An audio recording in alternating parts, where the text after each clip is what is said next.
Hi friends, मैं हूं आपका फ्रेंड नमीश निगोती एडवोकेट और आप देख रहे हैं मेरा YouTube channel legal advice for everyone. Friends, यदि चेक डिसऑनर हो जाए और चेक देने वाला एक्यूज्ड एक कंपनी हो तो इसके क्या लीगल प्रोविजंस हैं, आज के इस वीडियो में हम ये डिस्कस करेंगे। फ्रेंड्स, यदि आपने अभी तक मेरा channel legal advice for everyone subscribe नहीं किया है तो मेरी रिक्वेस्ट है कि आप मेरा चैनल सब्सक्राइब कर लीजिए।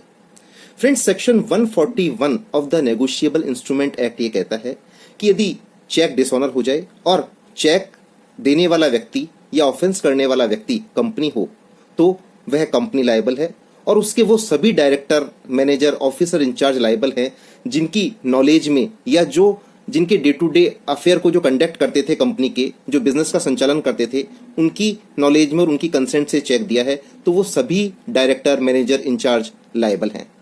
लेकिन इसका एक प्रोवाइजो भी है, परंतु भी है कि यदि उस पर्सन की नॉलेज नहीं हो, जैसे कोई डायरेक्टर हो और उसको उस चेक के दिए जाने के बारे में कोई नॉलेज नहीं हो, या वो व्यक्ति जिसने ऐसा सभी कार्य किए हों कि ऐसा चेक को दिए जाने से रोका जा सके या ऐसा ऑफेंस किए जाने से रोका जा सके, तो वो पर्सन 141 के ऑफेंस में लायबल नहीं है।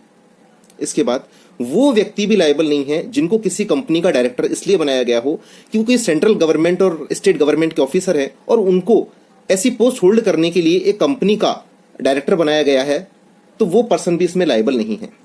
अब इसका सबसेक्शन 2 क्या कहता है फ्रेंड्स? ये ऐसा कहता है कि यदि किसी कंपनी के किसी पदाधिकारी, मैनेजर, डायरेक्टर, ऑफिसर इंचार्ज की ऐसा चेक दिए जाने में मिली भगत हो,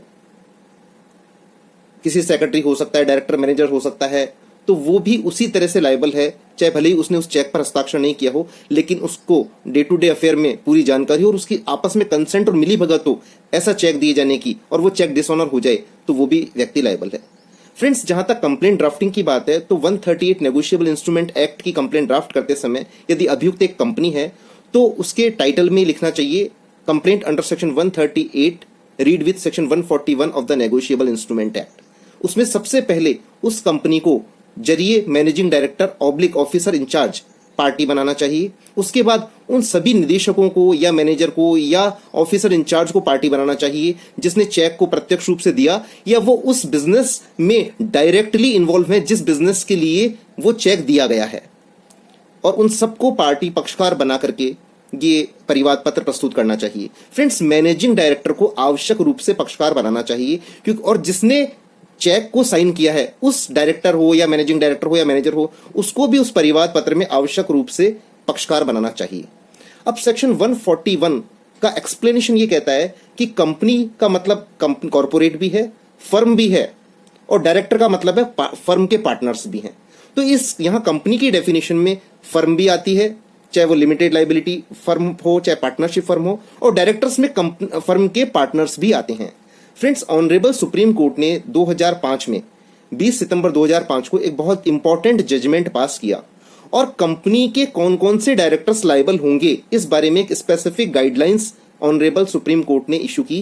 केस का नाम है SMS pharmaceutical limited versus Nita Bhalla and another. ये 3 जजेस की बेंच ने इसमें यह अभिनिर्धारित किया कि वो सारे पर्सन एक्यूज होंगे जिनको की कंपनी के बिजनेस की जानकारी है चेक के ट्रांजैक्शन से रिलेटेड। इसके बाद कहा कि केवल डायरेक्टर होना कंपनी में पर्याप्त नहीं है अभियुक्त बनाए जाने के लिए, लेकिन उनको यह आवश्यक है कि वो रेस्पॉन्सिबल उस कंडक्ट के लिए उस टाइम पर, उस पर्टिकुलर टाइम पर वो व्यक्ति हो, पद पर हो और वो रेस्पॉन्सिबल हो। इसके बाद ये अभिनिर्धारित किया गया कि मैनेजिंग डायरेक्टर और जॉइंट मैनेजिंग डायरेक्टर एक आवश्यक पक्षकार हैं और उनको आवश्यक रूप से अभियुक्त बनाया जाना चाहिए और उन पर प्रोसिक्यूशन किया जाना चाहिए। और एक और महत्वपूर्ण सिद्धांत अभिनिर्धारित किया, वह यह है कि जिसने चेक को जारी किया है, सिग्नेटरी ऑफ चेक है, वह भी आवश्यक अभियुक्त है 141 के ऑफेंस में। फ्रेंड्स, इसके बाद ऑनरेबल सुप्रीम कोर्ट में एक बड़ा महत्वपूर्ण केस आया कि क्या डायरेक्टर्स की वाइकेरियस लाइबिलिटी होती है। तो फ्रेंड्स, केस का नाम है national small industries corporation limited versus Harmeet Singh Panital and others. इसमें कहा कि सारे डायरेक्टर्स की वाइकेरियस लाइबिलिटी नहीं होती, केवल वो उन डायरेक्टर्स की वाइकेरियस लाइबिलिटी होती है जिनको उस बिजनेस के बारे में जानकारी है या वो डायरेक्टली इन्वॉल्व हैं चेक दिए जाने के ट्रांजैक्शन से रिलेटेड।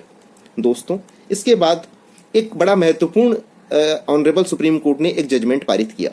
ये हुआ 8 फरवरी 2011 को। केस का नाम है Harshendra Kumar versus Rabit Lata Kohli and others. इसमें क्या कहा गया, ये बड़ा महत्वपूर्ण सिद्धांत अभी निर्धारित किया गया कि यदि डायरेक्टर्स ने चेक जारी होने से पहले कंपनी से रिजाइन कर दिया है, या जब चेक के डिसऑनर होने का ऑफेंस कारित हुआ उस समय वो डायरेक्टर्स उससे पूर्व ही कंपनी से अपना रेजिग्नेशन दे चुके हैं, और रजिस्ट्रार ऑफ कंपनीज में भी इस बात का इंदराज हो चुका है, नोटिंग हो चुकी है कि वो व्यक्ति उस कंपनी के डायरेक्टर के पद पर नहीं है, तो ऐसे व्यक्ति को ऑफेंस के लिए लाइबल नहीं ठहराया जा सकता। और 138 read with section 141 of the negotiable instrument act की कंप्लेंट उन व्यक्तियों पर नहीं चलाई जा सकती। फिर एक ऑनरेबल सुप्रीम कोर्ट के सामने एक केस आया। केस का टाइटल है अपर्णा ए शाह वर्सेस सेठ डेवलपर प्राइवेट लिमिटेड। दोस्तों, इसमें क्या हुआ कि एक पार्टनरशिप फर्म थी, उसमें हस्बैंड और वाइफ पार्टनर थे। वाइफ को ट्रांजैक्शन की कोई जानकारी नहीं थी और चेक में दोनों का नाम था, हस्बैंड का भी नाम था और वाइफ का भी नाम था, जॉइंट नेम से चेकबुक थी। हस्बैंड को ट्रांजैक्शन की जानकारी थी और हस्बैंड ने अपने हस्ताक्षरित चेक परिवादी को दिया और वो डिसऑनर हो गया। तो ऑनरेबल सुप्रीम कोर्ट ने कहा कि जहां वाइफ को कोई जानकारी नहीं है, वाइफ का खाली नाम चेक में है, इसलिए वाइफ को अभियुक्त नहीं बनाया जा सकता और क्रिमिनल कंप्लेंट उस पर नहीं चलाई जा सकती। फ्रेंड्स, इसके बाद एक रिसेंट जजमेंट 2019 में आया, टाइटल है जी रमेश वर्सेस कनिके हरीश कुमार उज्जवल एंड अदर्स। इसमें ऑनरेबल सुप्रीम कोर्ट ने 5 अप्रैल 2019 को यह सिद्धांत प्रतिपादित किया कि company includes firm under section 141 of the negotiable instrument act, मतलब इसमें इसकी डेफिनेशन में फर्म भी आती है। तो फ्रेंड्स, आज के इस वीडियो में हमने जाना कि यदि कंपनी कोई चेक दे और वो डिसऑनर हो जाए तो उसका प्रोसिक्यूशन 138 नेगोशिएबल इंस्ट्रूमेंट एक्ट के प्रावधानों के तहत किस तरह चलाया जा सकता है। यदि आपने मेरा चैनल सब्सक्राइब नहीं किया तो सब्सक्राइब कर लीजिए। Thank you very much friends.